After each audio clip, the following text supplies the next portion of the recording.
Big TV భక్తి సమాచారం WhatsApp ఛానల్లో జాయిన్ అవ్వండి. అన్ని విశేషాలు ఎప్పటికప్పుడు తెలుసుకోండి.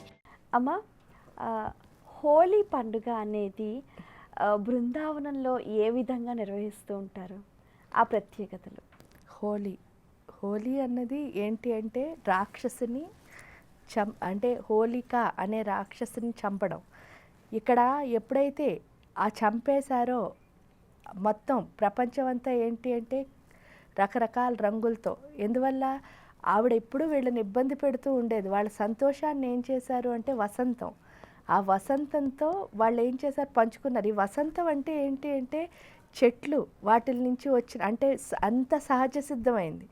దానివల్ల ఏంటి అంటే అక్కడ చూడండి మీరు, హోలీ కూడా ఎప్పుడు వస్తుందంటే పాల్గొన మాసంలో, అంటే పౌర్ణమి. శశిర్ ఋతువు నుంచి వసంత ఋతువుకి వెళ్ళేటప్పుడు వస్తుంది. ఈ శశిర్ ఋతువు నుంచి వసంత ఋతువుకి వెళ్ళేటప్పుడు ఏమవుతుంది అంటే జనరల్గా మీరు చిన్నప్పుడు చూస్తే ఆట్లమ్మలు రావడం, మసూచి ఇవన్నీ ఈ టైంలోనే. అంటే అర్థం ఏమిటి అంటే ఎప్పుడైతే ఆ చెట్టు బెరళ్ళ నుంచి, అంటే అదంతా ఆయుర్వేదం అనమాట, ఆ రంగులు ఎప్పుడైతే మనం చల్లుకుంటున్నామో దానివల్ల ఏమవుతుంది అంటే మనకు అంటువ్యాధులు రాకుండా ఉంటాయి. అందుకని మనం నిజంగా ఆ పండగను చేసుకుంటున్నాం. దానికి తోడు ఏంటి అంటే హృదయానికి ఎప్పుడైతే అంటే మనం చూడండి చక్కగా పరిగెడుతూ చల్లుకుంటూ, దానివల్ల ఏమవుతుంది అంటే హృదయంలో ఆత్మానందం అన్నది కలుగుతుంది. ఈ ఆత్మానందం కలుగుతుంది కాబట్టి బృందావనం అంటేనే మనం ఏం చెప్పుకుంటాం, అనాహత చక్రము. అనాహత చక్రం అంటే ఏంటి, ఎంజాయ్మెంట్ అని అర్థం. అందుకే చూడండి కృష్ణుడికి ఉన్న తత్వం, కృష్ణుడి పేరులో కృష్ణ అంటేనే ఆనందం అని అర్థం. ఆ ఆనందంలోని గొప్పతనం ఏమిటి అంటే మిగతా ఎవరిని చూసినా సరే మీరు మనకి ఏమొస్తుంది అంటే ఒక సఫరింగ్, దాంతో హ్యాపీ, మనందరికీ హ్యాపీనెస్. అంటే వాళ్ళు సఫర్ అయ్యి మనందరికీ హ్యాపీనెస్ ఇవ్వడం మనం చూస్తాం. కానీ కృష్ణతత్వంలో అది ఉండదు. అది ఏమిటి అంటే ఆయన ఎంజాయ్ చేస్తూ మనకి ఎంజాయ్మెంట్ ఇస్తాడు. అంటే పూర్తిగా ఎంజాయ్మెంట్ గురించి ఎవరికి తెలుసు అని అర్థం, కృష్ణుడికి తెలుసు. ఎందువల్లంటే ఇప్పుడు నాకు ఆ టేస్ట్ తెలిస్తేనే కదా మీకు ఇవ్వగలుగుతాను. అంటే ఆ యొక్క రుచి ఆయనకి ఎంత బాగా తెలిస్తే మనకి ఇవ్వగలుగుతాడు. అందువల్ల ఏంటి అంటే బృందావనంలో 1 నెల రోజులు చేస్తారు. ఆ 1 నెల రోజులు ఏంటంటే అందరూ చిన్నపిల్లలు అయిపోతారు. అక్కడ ఉన్న ప్రతి ఒక్కళ్ళు కూడా, మీరు ఒక బాంకే బిహారీ టెంపుల్కి వెళ్ళినా, నిధి వనానికి వెళ్ళినా, ఎక్కడ ఉన్న ఏ యొక్క టెంపుల్కి వెళ్ళినా సరే ప్రతిరోజు పొద్దున్న సాయంత్రం ఖచ్చితంగా హోలీ ఆడతారు. ఈ ఆటలో ఏంటంటే మనలో ఉన్న పెద్దతనం పోయి, అంటే మనం పెద్ద అయిపోవడం వల్ల ఏమవుతుంది అంటే ఇవి చెయ్యొచ్చు ఇవి చేయకూడదు, ఈ రిస్ట్రిక్షన్స్ అన్నీ ఏవైతే ఉన్నాయో దానివల్ల మనం దేవుణ్ణి చేరడం అన్నది చాలా చాలా చాలా దూరం అయిపోతాం. ఎందుకంటే మనకి అక్కర్లేను, అంటే అమ్మో ఇచ్చేస్తే అంటే దేవుడికి చాలా దూరంగా ఉంటాం. కానీ ఎప్పుడైతే మనలో పసితనం వచ్చేసిందో, అందుకే బృందావనంలో అన్నీ మన పసిపిల్లల కిందే చేయిస్తారు. ఈవెన్ దాన్ని ఏమంటారు అంటే రమణ్ రేతి అంటారు. ఆ రమణ్ రేతి అనే ప్రదేశంలో ఏంటి అంటే ఎంత పెద్ద అయిన వాళ్ళు వెళ్ళినా సరే అక్కడ మట్టిలో దొల్లుతూ ఉంటారు. ఎందుకంటే కృష్ణుడు ఆడుకున్న స్థలం మట్టిలో. అందుకని ఆ మట్టిలో ఎప్పుడైతే దొల్లుతున్నామో ఏమవుతుంది, మనం కూడా చిన్నపిల్లల్లో ఉత్సాహంగా, అంటే అనాహత చక్రం ఎప్పుడూ ఎంజాయ్మెంట్ నేర్పిస్తుంది అనమాట.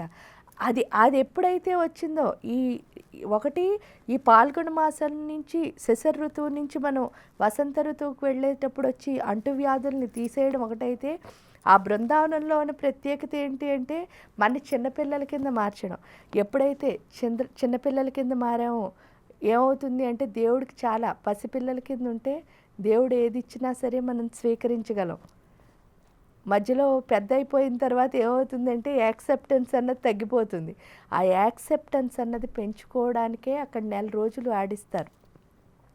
ఆ 1 నెల రోజులు ఎప్పుడైతే అక్కడ బృందావనంలో ఆడతామో దానివల్ల గుండెకి పసితనం ఎప్పుడైతే వస్తుందో కృష్ణుణ్ణి, మధుర భక్తి అని అందుకే అంటారు, ఆయన్ని ప్రేమించడం అన్నది మనకు వస్తుంది.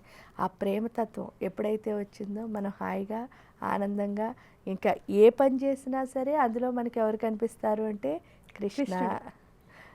అది హోలీ యొక్క గొప్పతనం. అసలు ఆ వసంతోత్సవంలో ఎంతో మాధుర్యం, ఎంతో ఆనందం ఉంటుంది. అంటే రాక్షస సంహార నిమిత్తం అందరూ ఆనందంగా హోలీ జల్లుకోవటం, ఆ రోజు ఏం విధి విధానాలు పాటించాలి? ఏం విధి విధానాలు పాటించక్కర్లే. ఈ హోలీ చల్లుకోవడంలో కూడా మీరు చూస్తే మనం ఇప్పుడు చూడండి, ఒకళ్ళ మీద వేయడం కోసమని మనం పరిగెడతాం, లేదంటే వాళ్ళని ఎలాగైనా పట్టుకోవాలని ట్రై చే వీటన్నిటిలో మన గుండెలో ఏమొస్తుందో మనం గమనించుకుంటే బ్యాలెన్స్ వచ్చేస్తుంది. ఆ బ్యాలెన్స్ ఎప్పుడొచ్చిందో మీరు చూస్తారు. దీక్షిత దైత్య సమని అని ఇక్కడ ఉన్న రాక్షసులందరూ ఎప్పుడైతే పడుకున్నారో, ఆ హోలీ అంటే అదే కదా, మిక్స్ ఆఫ్ కలర్స్. ఆ మిక్స్ ఆఫ్ కలర్స్ ఎక్కడున్నాయంటే మన గుండెల్లోనే ఉన్నాయి. ఎప్పుడైతే ఆ రాక్షసులు పడుకున్నారో మనకు కమిట్మెంట్ అంటే ఏది చేసినా డెడికేటెడ్గా చేయడం వస్తుంది. అంటే ఒక్క హోలీ రోజు మనం సాధన చేస్తే డెడికేషన్ అన్నది వస్తుంది. చూడండి, మనకున్న ప్రతి పౌర్ణమికి అలాగే అంటే ఒక్కొక్క పౌర్ణమి ఒక్కొక్కటి తెలియచేస్తుంది మనకి. అలాగే ఈ పౌర్ణమి ఏంటి అంటే మనలో ఉన్న డెడికేషన్ని, కమిట్మెంట్ని పెంచుతుంది. ఆ డిఫరెంట్ కలర్స్ ఏంటంటే గుండెల్లో డిఫరెంట్ ఎమోషన్స్ ఏవైతే ఉన్నాయో వాటన్నిటిని, ఆ బృందావనానికి ఉన్న ప్రత్యేకత అదే. ఎందుకంటే గుండెల్లో ఉన్న ఎమోషన్స్ని బ్యాలెన్స్ చేస్తుంది. అది మన ఏంటి అంటే భూమికి, గుండె ఏంటి అంటే భూమికి అనాహత చక్రమే బృందావనం. సో ఆ అనాహత చక్రంలో ఎప్పుడు చేస్తామో ఈ అనాహతం మారుతుంది. ఎందుకంటే అది పెద్ద అనాహత చక్రం, ఇది చిన్నది కదా. అంత పెద్ద అనాహత చక్రంలోకి వెళ్ళేసరికి ఇంత చిన్న అనాహత చక్రం మారి తీరాలి కదా. అప్పుడు అర్థమవుతుంది ఏంటి అంటే రాధ, కృష్ణుడు ఏంటి అంటే మన్ని ఈ భూమిలోంచి ఉన్న స్థితి నుంచి పరదేవత అయిన రాధతో కలుపుతారు. అదే హోలీ యొక్క ప్రత్యేకత. ఆ డెడికేషన్, దాన్ని ఏమంటారు, డెడికేషను, డిటర్మినేషను, కమిట్మెంటు, ఈ మూడు ఎప్పుడైతే వచ్చాయో తప్పకుండా మనం ఆ దేవతతో కలుస్తాం. కాబట్టి ఆ ఒక్కరోజు సాధన మన్ని దేవత వైపు నడిపిస్తుంది. For more videos like this, subscribe Big TV channel.